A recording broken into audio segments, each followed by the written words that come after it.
we go to the grassroots level with our own CSR teams, and we ensure that, it's a 360-degree change that happens in the life of every, person that we touch. It was designed in India, for India, by India. Because there is something in India that we cherish about public service, about doing public good. Yes. When I see the tribal women we work with using the skills they learn to financially empower themselves, then we know that change is afoot. We all have a responsibility to our societies, and it is the social contract of the modern civilization, and whether it is towards environment or towards the people, we must fulfill that.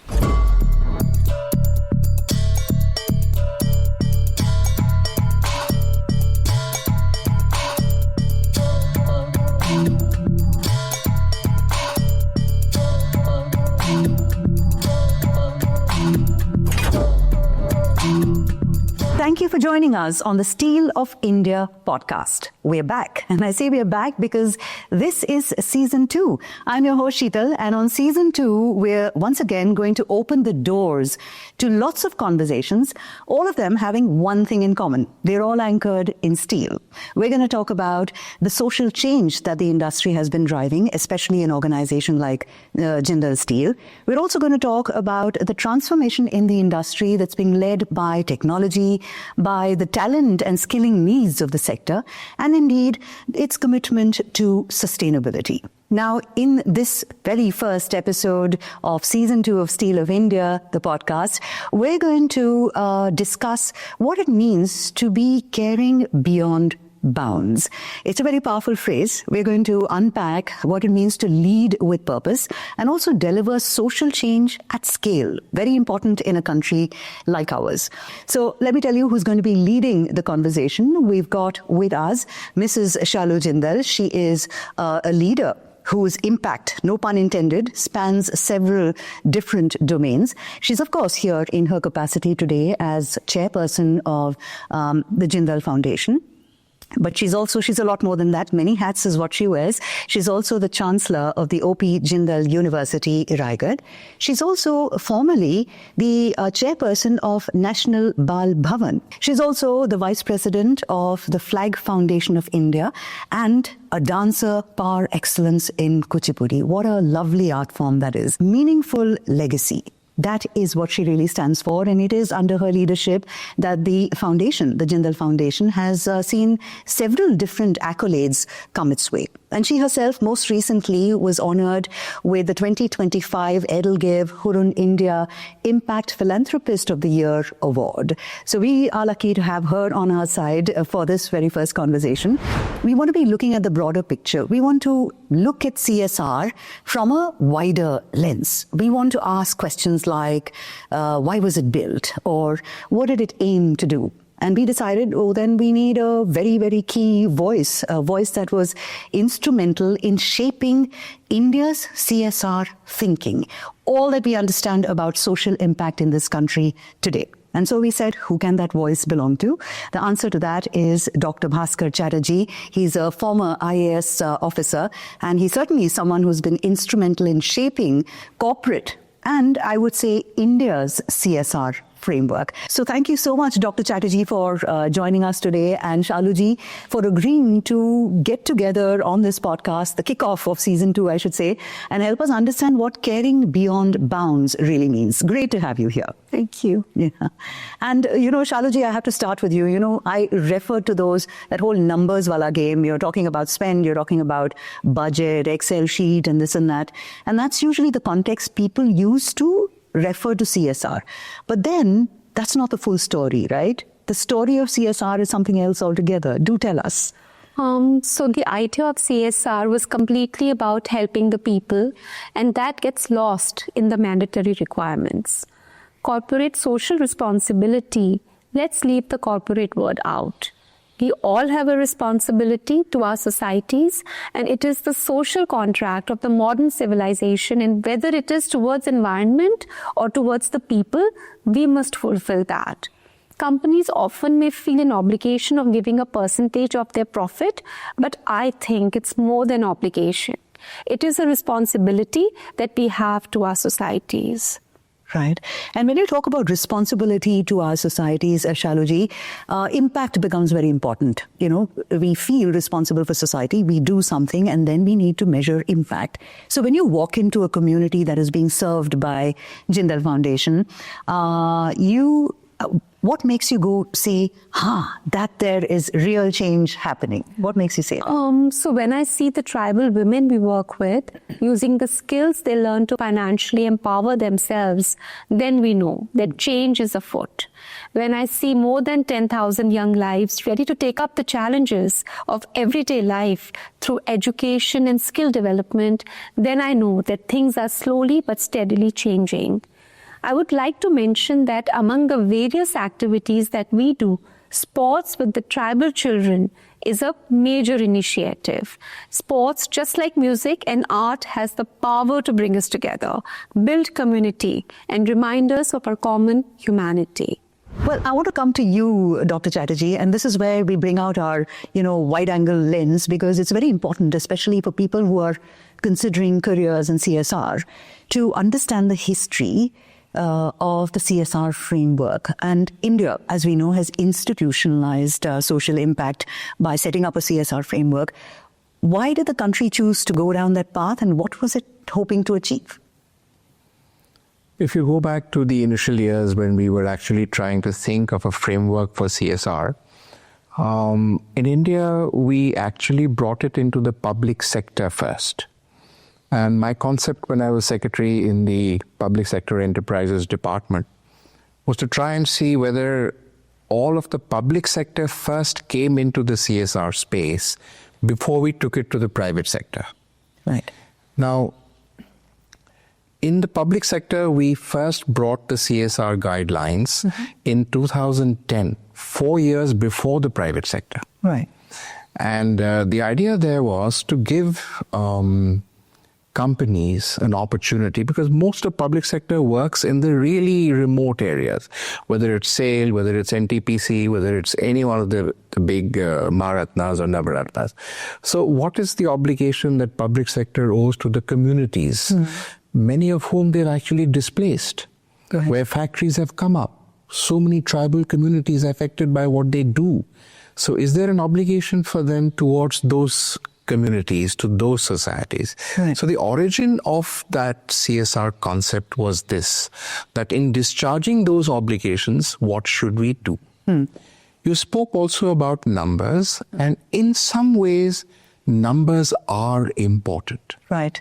If you say to an organization, please do CSR, and they say, oh, we're already doing it, right? So what is it that you want us to do? And therefore, you need to say that you must do at least so much. If you do more, that's fine. You need to have a framework by which you do that.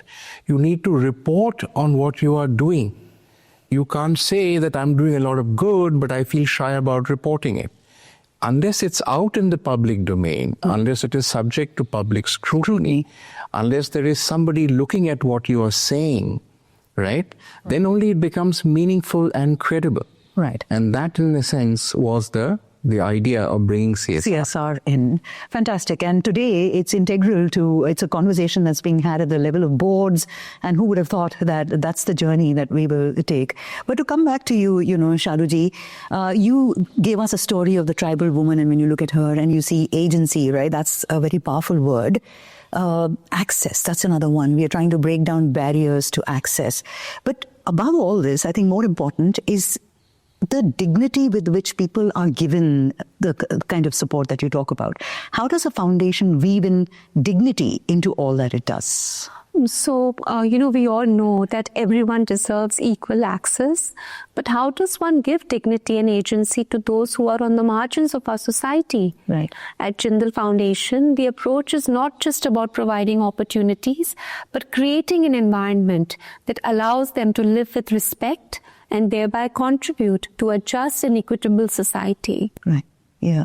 And generational wealth, right? Shalluji, you have spoken about that as well, as very important, capability building as wealth. How does generational wealth or helping someone gain that actually help make a change? So just like Jindal Foundation has been on education, skilling, health and nutrition, clean water, sanitation, sustainable livelihoods, women empowerment, environment and agriculture, rural development, sports, art and culture, social inclusion. I mean, the list goes on. But these are the main pillars of a just society. Right. And it should be obvious to use the generational wealth to strengthen these pillars. The Jindal Foundation has been around for 28 years, impacting 14.6 million lives, spending over 2,000 crores till date. Wow, that is quite a number that you've given us. Although I said numbers aren't important, that number is most certainly like music to my ears. But to come back to you, Dr. Chatterjee, you spoke about how the efforts need to stand up to public scrutiny, and that's where numbers come into the picture. Sure. And I'm sure by now you can very easily tell what is a serious CSR effort and what's surface level. So what sets companies that treat CSR as a checkbox effort apart from those that manage to actually deliver some real on-ground value? I think it comes from what we just spoke about. I mean, what is in the tradition, in the way the company has evolved? Have they had a legacy of public service before? And many of them did. Some of the brightest and best companies in India have actually had a legacy of doing good for society even before we brought in the CSR law. Right.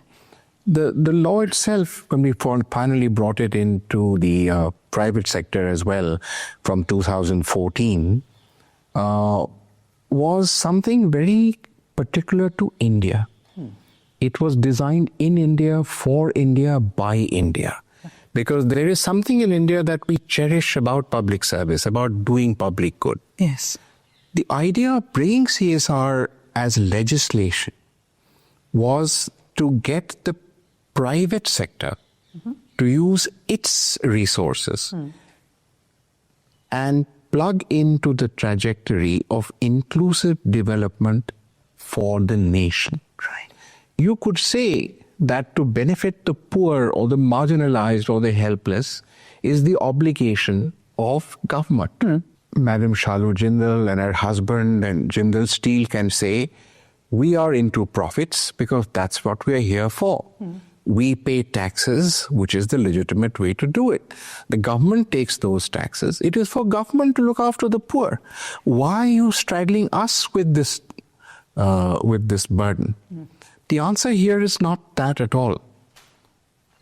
Idea of the law is, can we get private sector interested in social development, not to replace government, but to complement and supplement those efforts. Right. And bring in innovation, bring in their way of doing things, bringing the best minds on the board to say, how can we contribute equally to the national goal of development? Right. So to explain this more fully, the idea was that here both public and private sector now get the opportunity to participate with a percentage of their profits in the inclusive development of the nation.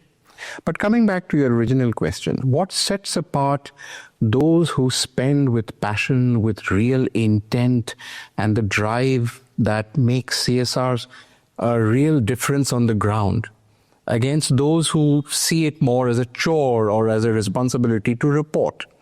And there are organizations, and I have to say this genuinely for Jindal Steel, companies like that who really take it as a mission, who believe in the fact that that spend that they are doing is not just about the money. It's about creating an atmosphere on the ground that brings communities to be with them. The drive they feel that can we make a difference for our nation? Those who really feel that, those who have it in their system, they really are the ones who really drive the entire CSR ecosystem. Right. And of course, there are those who will continue to do what they need to do because they've had to do it. This have to do part, right?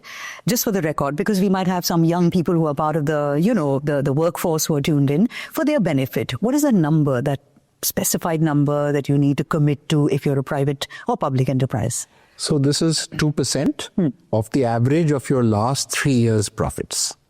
2%? The average of your last 3 years' profit. For the record, folks, bear that in mind. That's the law. But Shalluji, is that what you do? So we actually at the Jindal Foundation, it's one of the few foundations where we spend more than 2% of the mandatory requirement, that needs to be spent. Wow.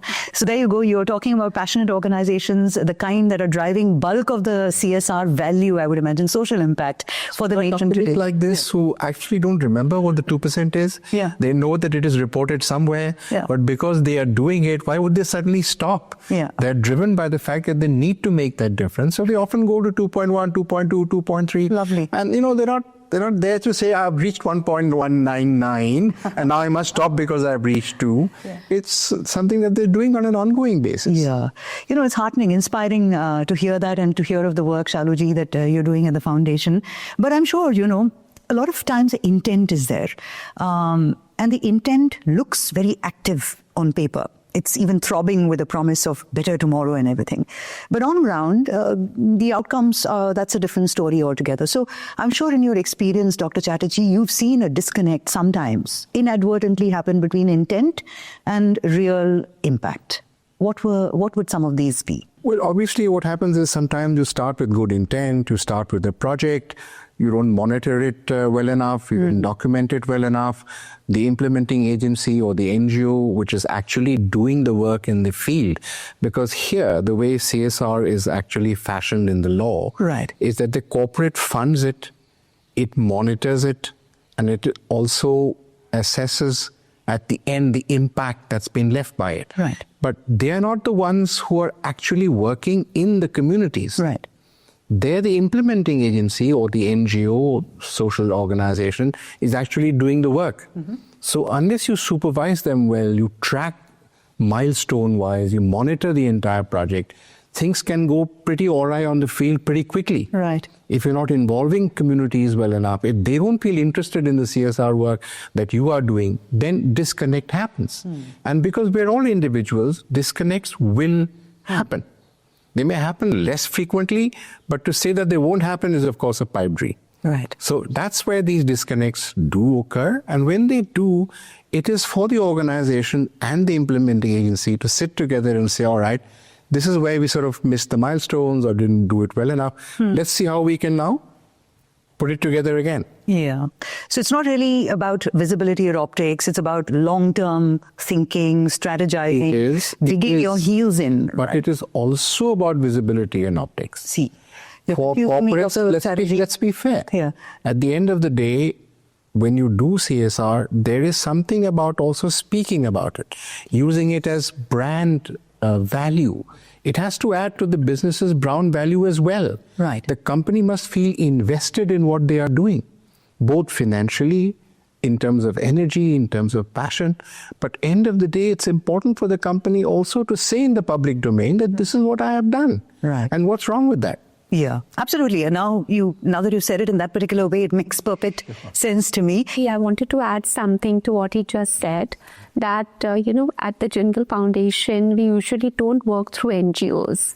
We have our own team of CSR, workers, and we go to the grassroots level with our own CSR teams, and we ensure that, it's a 360-degree change that happens in the life of every, person that we touch. Wow. Yes. So let me say here, and Shallu, with all regard to you, this is great, but this is one of the very few companies that do that.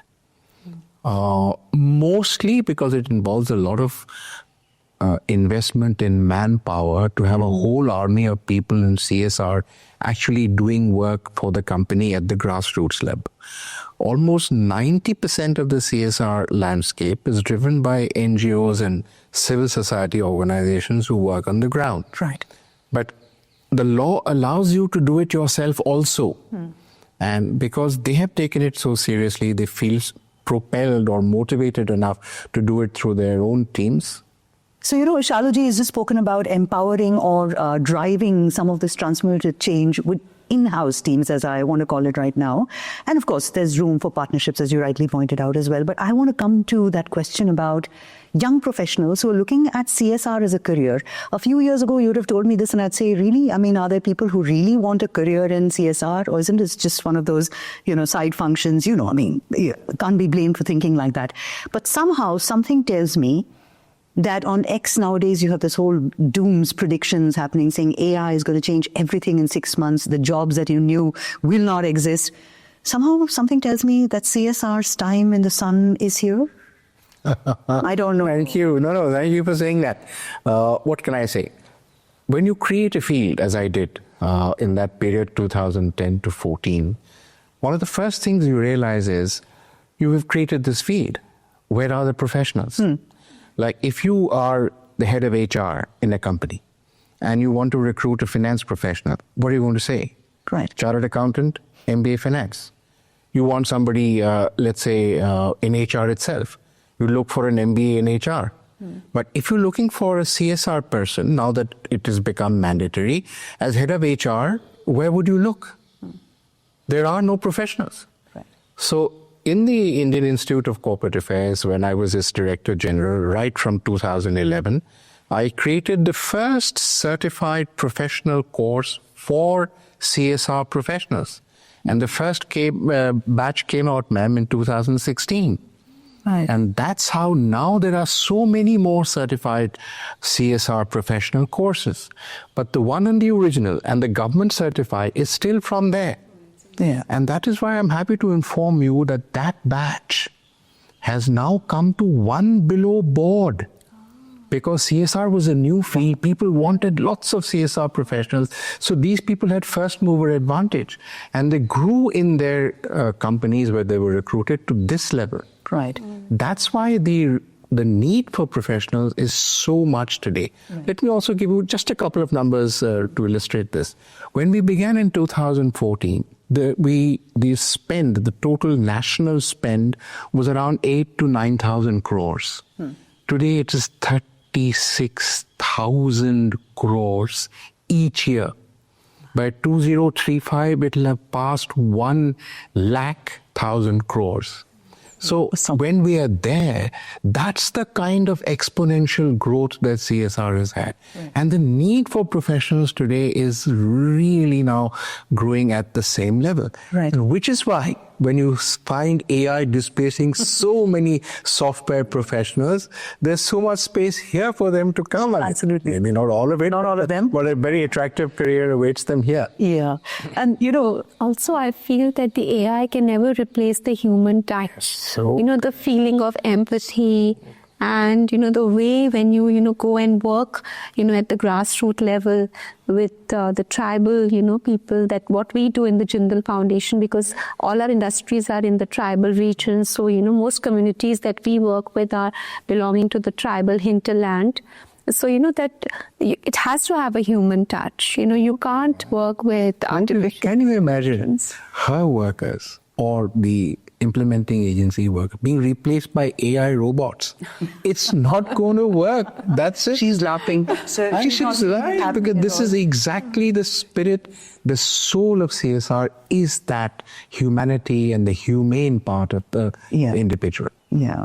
I'm so glad this has come out today. Somehow I was wondering, every conversation nowadays has one special appearance, at least by AI, right? And it's happened over here. But luckily, AI is not the hero. The human is the hero over here, as Shalluji has rightly pointed out. And I wanted to ask you about when they say future ready, in the context of vulnerable communities, right? We want to make this workforce ready to take on whatever, whether it's AI or not, we don't know. But what does that skilling look like, in your opinion, for this workforce? I don't really know how the technological disruption will shape the world, but for the vulnerable communities, we must ensure basic human rights of food, shelter, and the livelihood. At least that's what I think. Right. Yeah. I think that's a very powerful, summary of the problem statement over here. And I'm sure as India approaches its 100th year of independence, and we've spoken about it in season 1 as well, Shalluji, the concept of India is 100 and what we can do as an organization to add to that vision, make it happen, really. How do you see CSR evolve in a way that makes it relevant or helps it stay relevant, responsible, and impactful? So I believe as India grows, we need more and more people and organizations to generously contribute for an equal society. We can't depend only on CSR. I think we ourselves have to come forward and, give back. Right. Yeah. Putting the power in the hands of the individual in many ways. And I see organizations like Jindal Steel as an individual in the larger universe of things. But Dr. Chatterjee, I've got to ask you, I have a similar question for you about the role of evolution of CSR. But before that, this is like asking a basic question right at the end of the story, but I'm here. Why must social impact be anchored in institutions and ecosystems? Why can't they just function as standalone projects? What's the benefit of institutionalizing social change? Because institutions have power far beyond individuals. Why do individuals come together to form institutions? Because by himself or herself, the individual is constrained by one's capacity, just one individual. Right. When people group together, band together, come together for a cause, whether it's a business cause or otherwise, then this brings strength to them. Right. Why do we call this corporate social responsibility? It is everybody's social responsibility, as Shallu Madam said at the very beginning. But why corporate? Because corporate has large-scale impact. Large corporates have huge volumes of funding. Because large volumes of funding and money also bring in a difference. Also, the finest minds of the country are in the boards of these companies. And therefore, the first line I wrote in the new law was that in the Companies Act, the CSR is board-driven. The CSR committee of the board is a committee of the board. It is that committee which puts up the budget, puts up the projects to be done, gets the approval of the board. All of this is board-driven. That's why the institutional factor is so powerful. Right. About institutions, I would like to also, contribute to what you said, Dr. Chatterjee, is that, all our time is limited, in this world. So when institutions are made, it's like, they're legacies that carry forward, whatever the principles of the individual or the institution was. So it's so important to institutionalize everything. That's such a beautiful thought. It is. We are constrained by our individual power and also by our individual lifetimes. Yeah. But institutions are far beyond. They outlive human beings. It's I think, a brilliant takeaway, one of the key takeaways of the entire show. The reason why this is, you said, we don't have to think about it as corporate social responsibility, but corporate also has value to play in social responsibility, and that you have underlined for us. Now, seeing as institutions and ecosystems are required to sustain this change, as you rightly pointed out, this next decade is going to be quite difficult or challenging, full of opportunity maybe, as we move towards India at 100. So to add to what Shalluji had said about how she wants to see CSR evolve, what would you say CSR should train its focus on? In these 11 and odd years, CSR has gained a lot of momentum. With all due respect to the corporate sector, initially when the legislation was brought in, there was a lot of resistance on their part. Right. It took almost 3 or 4 years for them to say, all right, it's no more a challenge, it is now an opportunity. Right? Now that having happened and that momentum now having developed over these last 11 years or so, corporates are in a place where they are ready to take off. CSR itself is approached at take-off stage. So what is CSR 2.0? And one of the 2 or 3 things we need to do is that innovation. We've done education, we've done health, we've done women's empowerment, we've done sports. A lot of it has been done. So now if we go into sports itself or into education, or what is the new thing we can do? So to me, CSR 2.0 must have as much innovation as possible. Right. Point 1. Point 2, we need to make sure that we track these projects better. The better we track them, the more results they will produce. And this is where AI comes in. The best tracking mechanisms are now available to us because of AI. We get real-time online data. If things are going to go wrong, you already know 2 months before that they are going to go wrong. It's proactive. And the last part is about impact. So in the legislation about a year or two ago, we brought in a change in the rules, which said that any project which is more than the value of 1 crore must be externally evaluated. That means it's not enough for Jindal Steel to say, we're doing a great job and our projects are great. But third-party evaluation must confirm that what we're doing is really something that we want to do, is impactful. Right. So impact evaluation is growing as a major field in CSR even as we speak. Wow. Wonderful. I think it's a gold mine, a veritable gold mine of information is what you've given us. If you had to think and contemplate CSR, its impact, a career even in CSR. But if you're thinking that this sounds like she's wrapping up the show, no, I'm not ready yet because this is a rapid fire round and you go first, Shallu. So quick questions, quick answers. All right, ready? Ready. All right. One word that describes leadership today. Inclusion. Okay. Okay, this is tough. Education, skilling, livelihoods. Which of these changes your destiny the fastest?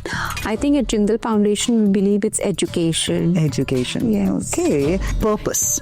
It's a very difficult word. A lot of people try to explain it. But one sentence to define purpose. A safer and equitable world. That's a great answer. So all three of them have come together very, very beautifully well. Inclusion, we are talking about education, and we are talking about safe and inclusive world. And yes, absolutely. Superb. And that brings me to you. You've got some tougher questions coming your way because you confused me a bit over there. And, you had me thinking a couple of times about, what am I saying? So I'm going to make it hard for you. No, actually not. Not to worry. The one misconception you hear very often about CSR in India. Is it just about money? Okay. All right. Okay, this is the trick one. Compliance or conviction? Which one truly affects or drives change? Conviction, without doubt. Without doubt. But you said compliance is also important. Numbers are important. See, it's a rapid You fire. won't get to compliance if there's no conviction. That makes sense. After conviction. Compliance would come after conviction. Now, see, people who are walking the talk, when they give me lessons, I have to quietly take them and carry on. Last question coming your way.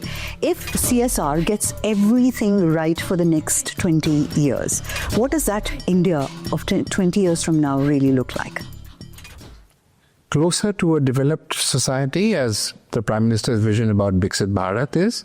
So this all-inclusive development driving us to a developed nation. CSR is one of the primary drivers to bring us towards the Viksit Bharat idea. Yeah. You look like you were closing your eyes and imagining that India of your dreams. Shallu, what do you imagine for India? No, so I agree with Dr. Chatterjee that, the Viksit Bharat, the dream that the present government has, it can happen. But everybody has to get together. Right. The public institutions, the private institutions, even personal, the whole thought of for in giving we receive. That thought process has to, come forward. Absolutely. Wonderful. And this truly is the end. And this is where I need to thank you, Shallu, for not just sharing your vision and your ideas, your personal ideas, but those of Jindal Foundation as well. They serve as great examples. And you've, I think, told our listeners how the question that you should not be asking is, how much to spend, but it's about how I can change somebody's life for the better. So that's been invaluable. And Dr. Chatterjee, all of the wisdom distilled from years of you being associated, creating indeed CSR and social impact for us. So very often this conversation can leave people with a cloud of more questions. And then you're like, oh my God, have I actually learned? But here you've helped us sift through the clutter and home in on the one single most important thing for CSR today, to remember that it is a national opportunity, one that helps you build capability and dignity, as Shallu has mentioned, at scale in a country like India. And I have to say that for our viewers, I hope you've got enough of examples of on-ground community development. You've also got a sense of the national vision and the aspiration and how that's completely aligned and in sync with the CSR framework as we understand it today. And I hope that helps you connect the dots between what you're doing in your CSR role. I'm hoping that you're one of them. And how the shared purpose or shared vision of India at 100 is coming to life with the work that you do. So a special shout out for all CSR professionals today. You also learned that real impact can only be derived if you strengthen capability, if you strengthen dignity and systems in a way that progress can really move forward. So it's been brilliant that you could, check into the very first episode of season 2 of the Steel of India podcast. We'll be back soon with more episodes, but thank you so much, Shallu Ji and Dr. Chatterjee, for joining us on the show today. Thank you so much. Thank you. And to our viewers, take care, not just of yourself, but the community that you serve as well.